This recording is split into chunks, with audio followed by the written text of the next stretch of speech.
Yes, the only thing that was left is for a lizard to fall from out of the tree, because that's how it felt. It felt more country, the country vibes may I get. That's how it was. So I was there and I saw the patient, saw one patient, leaves start drop down on me here, leaves start drop down on my glasses. Then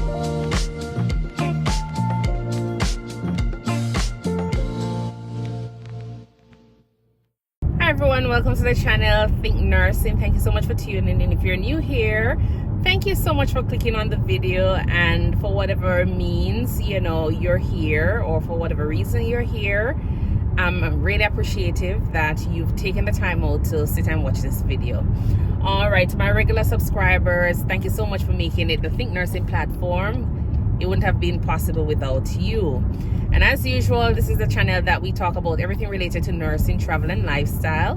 Life as a nurse practitioner as well as a registered nurse. And registered nurses, yes, I will eventually put out some content. It's just, sometimes driving down to see the patients, it's just a little bit, easier for me to talk about like things that happen like the day before. I guess if I was a little bit more active with my YouTube page or the channel during the time when I was working as a registered nurse, I think it would have been a little bit more easier for me to, dive into some more topics. But when I kind of get things settled, I promise I will go ahead and make sure that I fulfill, the duties of this channel to the max. But I'm going to tell you today a little bit about my experience yesterday. It was the worst day working as a nurse, as well as a home health or a house call nurse practitioner, because I don't know, the temperature yesterday was 109 degrees in Texas, or Dallas to be exact. I don't know where other places what the temperature was looking like, but in Dallas the temperature was 109, 108 some places, and it very hot. So I was seeing some patients yesterday, and the company had booked the patients, they're confirmed patients. Most of the patients they had confirmed were for admissions. And if you know regular admissions as a RN, it takes long. It's a lengthy process. It's not that bad for us as a nurse practitioner. You still have to get all of that detailed information. You have to decide on why the patient meet the status for homebound. You have to, you understand why the patient meet the status for certain things. So it was more of detail, but it's not that bad of an admission process. So yesterday I had 7 admissions that were booked. I had one new readmit, and I had some follow-ups as well. I think it was like two follow-ups that I had. But the thing about it is that the company never really planned out the logistics well, because what they had me doing is see the patients that are closest to me, the ones in my backyard. Yes, the ones that are like 5 minutes away, they had me seeing those patients first. And what happens is that I see those patients and then having to drive into Dallas. And we all know that traffic in Dallas is crazy, depending on the time of day. So just imagine I go and see my first patient. They started out with the first patient at 9:30, which was wrong, because usually I try to start seeing the patients at 9 o'clock. When you're giving them that time period, sometimes the patient's not ready. I usually just show up to their house at whatever time period I say that I'll be going to see them, and usually they're fine with it. But it turned out that they had the patient booked for 9:30, which was okay. And I saw the patient, and it was then I realized I was going further into Frisco. The ones that are closest to me are seen first, and the ones that are furthest away are seen last. That's a no-no. So if you're doing house calls, always work your way from your furthest patient back to your home, because they don't want it to be a case where when it's 3 o'clock, when it's 5 o'clock and you're miserable. And if you know people miserable, I'm miserable. When it reaches a certain time period and your head start hurt, you're feeling dehydrated, you just want to go home and sleep, then you just want to get home. You don't want to be in traffic and all them stuff there. So just work your way back to your house. So I prefer to drive the 30-40 minutes early in the morning, go and see the bulk of the patients, and then while I'm seeing the patients, I'm doing the patients in a manner where I'm heading back home. So by 1 o'clock, I'll be halfway back to my yard. All right. So it's a case where they never did the logistics well. So they had the bulk of the patients in Dallas, and all of those patients were admissions. And as I say, admissions takes long. So I was driving into Dallas. By the time I finished 2 patients in the Frisco area, it was like after 10, after 11. You know, so traffic turn up on 75, because I had no intention of driving on the toll today, because yesterday, the day before, when I had seen some other patients, there was an issue with the logistics as well, because what had happened is that they booked the patients in such a manner, as I explained earlier, where I ended up almost an hour and a half, 1 hour 48 minutes away from my house. And that is with me taking the toll, me taking express lane. So, and if you watch any of my videos where I talk about, you know, the costs associated with driving on those express lane, or not even the express lane, but the toll, it's expensive. So I know that yesterday probably I run up a bill for probably like almost $50, because the GPS, as I said, they work with government. They work with the folks in Texas here. So they take me on every single express lane you can think of, just to avoid the traffic. And you think you're saving time, you never really not saving the time, because even on the express lane there is traffic. So it never really work out in my favor, because I still spend almost 1 hour 30 minutes driving on the express lane on the regular toll road to get home. So I usually try to see the patients furthest and then work my way back into seeing the patients who are closest to me.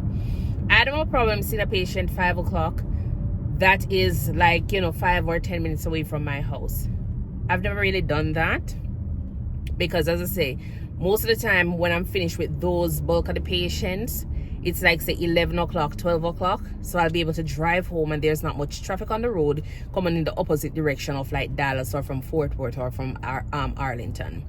So it's like easy sailing, driving on the regular route back here. So it was that case. So I went into Dallas yesterday, and 10 o'clock, 11 o'clock, when I went outside to go in the car after seeing those patients, the sun was actually melting my skin. Yes, because it was very warm. It was in the 90s yesterday. By the time I got on the 75, it was bumper to bumper traffic. I'm not reaching the heart of Dallas yet. Bumper to bumper traffic. And then by the time I got to I think it took me on another toll, because I was trying to meet this gentleman, because I had messed up the appointment time because of all the traffic. So I decided to go on the toll just so I can actually meet his regular time. It turned out that he wasn't there, so that was like a drive in vain. Anyways, I went over to the group home. When I went over to the group home where the bulk of the patients would have been, I had to sit in the car and look to see if really and truly that was the group home that I was going to, because it never seemed like a group home. It just never seemed like a group home. The house never seemed like somewhere that was housing people. So I sit there looking at the paper, looking at the computer, just to make sure that I never misread the address on, you know, on the map or on the paper itself. I never misread the information. I was just shocked, because I'm like, how is it that this building is a group home?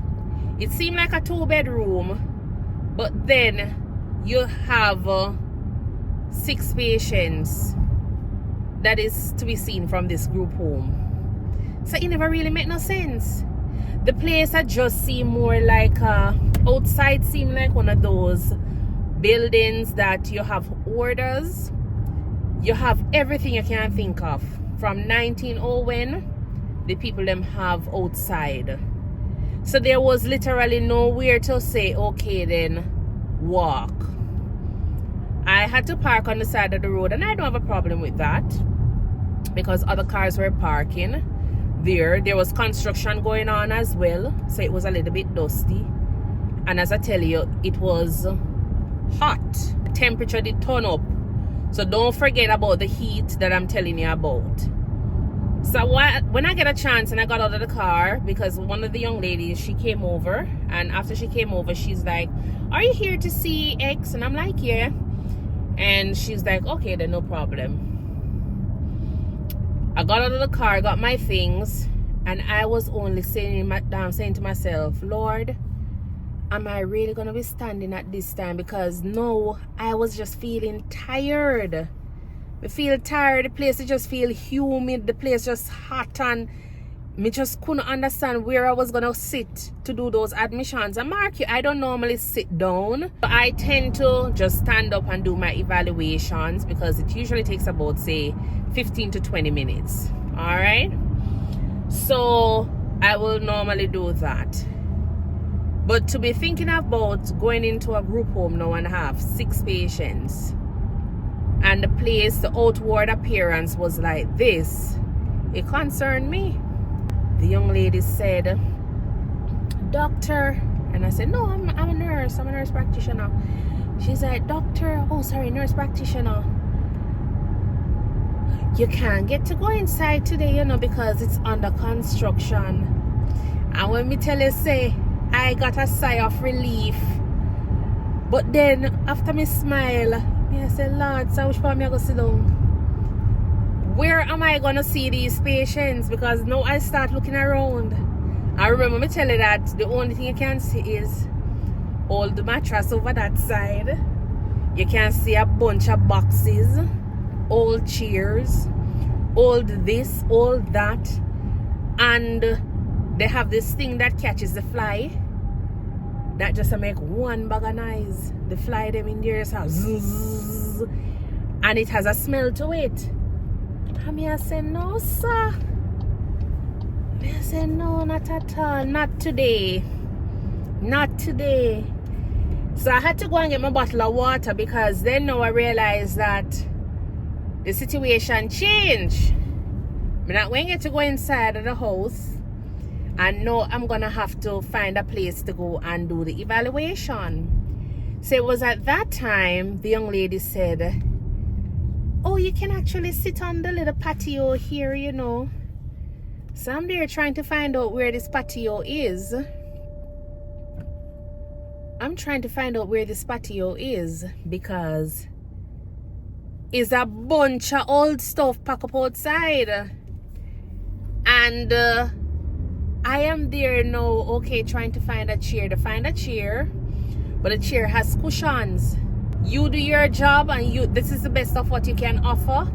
I appreciate it. You understand?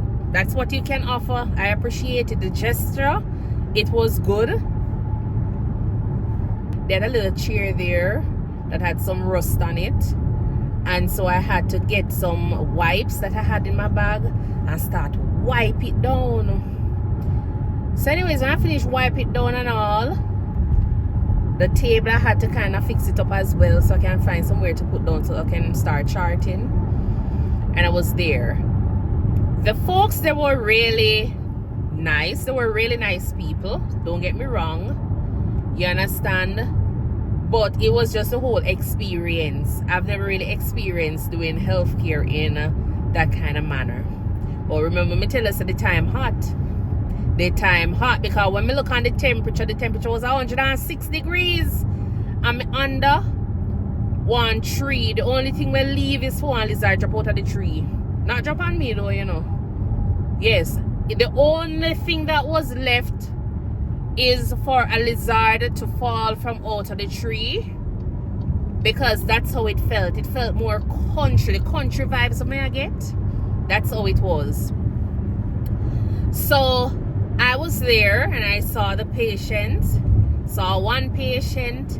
Leaves start drop down on me here. Leaves start drop down on my glasses. then some little stuff start bite me. And if you haven't seen my video where I talk about my experience growing up as a child in Jamaica, yes, we talk about them stuff there where me a shell pimento in my younger days when little red ants used to drop out of the trees and bite me up. And that the kind of experience and that kind of vibes me did I feel. That was the experience I was getting sitting under the tree and having all of those insects that drop on me. You understand? So I was there and I saw the first patient. I may have to take me a little time and say, alright, then we go back into the car. But when we go into the car, never make no sense because the car start blow hot air. And this is only one patient I've seen so far. The car just blow a bunch of hot air before it could actually give me a little cool down. So I said, no sir. Why did I even? I think I had the option. I could have said I'm not seeing the patients. I could have told my boss that I'm not seeing the patient because it wasn't conducive to, you know, taking care of these patients. But when we look across the road, I see these guys over there working in the sun. They're paving because, as I said, there was construction going on. They're setting the pavement. They're digging up stuff, and nobody not have on nothing except just some regular work wear. And I'm just saying, like, okay, how much of a difference it is for me to actually see these two patients. It's not really two literal patients, but 6 patients underneath a tree. So I was there and underneath the tree seeing the patients.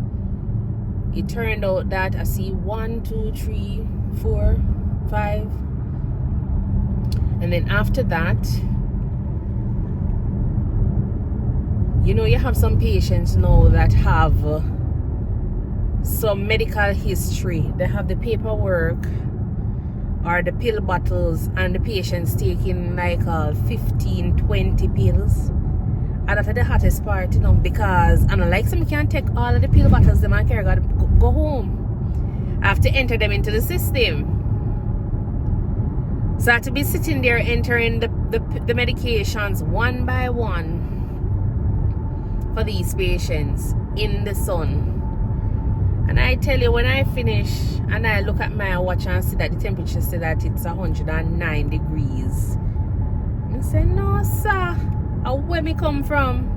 Yes, we have an appointment and we have an obligation, but at the same time I could have cancelled all of those patients at the group home, but I never wanted to cancel them because I'd driven so far to go and see them. And then yes, under their fault that the place is under construction, and under their fault that we had to make that decision to stay outside. At the time it felt okay because the first 10 minutes of seeing the patient, I say, oh, it's not so bad. But by the time I look 15-20 minutes in, I have to take off my jacket because sun not kill me. So after I finished eating, I was looking on the map to see, okay, then the other 2 patients I had, let me just see where they're at. And I realized that the other patient was 1 minute out. 1 minute now gonna really kill me. I was hoping that, you know, there is gonna be AC. So I drove around there with faith and be like, okay then, go to this person's house, and the house looks as though AC is up and pumping, AC is up and running. Then I will go ahead and do it. And they always say don't judge a book by the cover, but honestly yesterday that was what it came down to, because I had to be thinking about myself at that time. After I finished those patients, I had to be thinking about myself.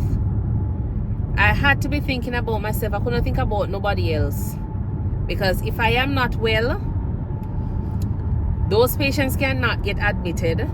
That company cannot make money. You understand? So you have to take care of yourself first. And so if I had driven around there and I realized that the place doesn't seem as though there's going to be any AC, or the place just didn't seem as though it was going to be conducive for me to spend the next 15 minutes, I was just going to be like, you know, head straight on. And then I decided to go inside. It was a well-kept home, the gentleman was, you know, friendly. I explained to him, I said, I'm so sorry about the delay in the time and whatever. I am just a little bit, you know, exhausted with the sun and everything, and he was very understandable. The good thing about him, he wasn't having any complaints. He was only on two pills, two medication he was taking. So it was like the shortest visit. It was one of the shortest visits for the day yesterday, because he was one of the regular follow-ups. And I'm like, okay. And then I decided to go and see the other patient, and then that was it. So after I was finished, it was time now to go home, because now it was like after 4 in the evening. And as I say, usually I would finish working by the latest 1 o'clock or 2 o'clock. That's the time I normally finish working. So to be on the road seeing patients at 4 o'clock or 3:30 is just not something that I was accustomed to. But because of the logistics, yes, it caused all of that. And so it turned out that after everything that had happened and you know, it was time to go home, it was now another traffic to go back into my little community. And even though the traffic was pretty heavy, I was like, oh Lord, I'm so happy that the day is over with. I was just so happy that I was done with the day, because I have no intentions of doing another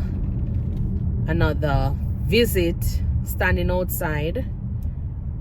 It's gonna be a case where I'm gonna do just like what the normal person would do, go ahead and cancel the appointment until we find a conducive environment to get those admissions going.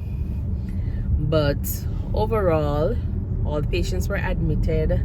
Went home, get myself hydrated. What I realized is once I drink the hydration fluid, I feel refreshed, so it's not that bad. So I would just encourage persons, if you're, you know, outside for a long period, then get one of those bottles that keeps your water cool up to certain, you know, time period. So even if it's left in the car, it is still pretty good for you to consume. And I never even tell you, the bottle is a metallic bottle, right? And the car was so hot yesterday. When I go to drink my cold water, the top of the bottle was like so hot. I feel wonder if a tea in the bottle. But I know I never really put any tea in there, but I'm just saying, it was so hot, it burned me on my lip. That's how hot it was yesterday, where the bottle itself absorbed all of that heat and caused me to get a little bit of a burn when I was about to drink the water. So just be careful out there, keep yourself hydrated.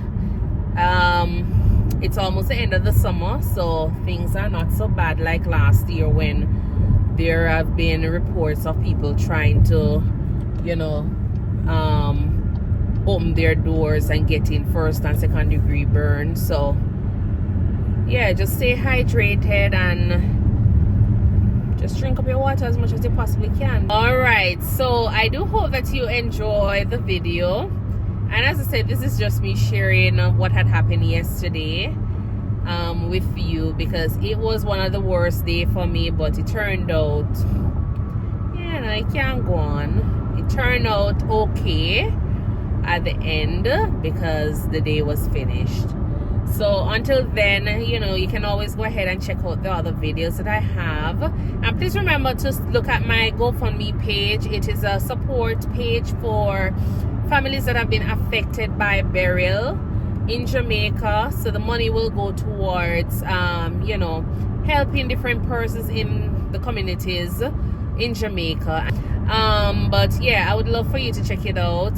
The link, I will try to post the link in the description box, and even if it's $1, whatever you can donate, go ahead and donate it. And as I say, even if it's prior, there's still persons who still need it. Until then, you know, thank you so much for tuning in, and I do hope that you will have a wonderful day. Until then, bye.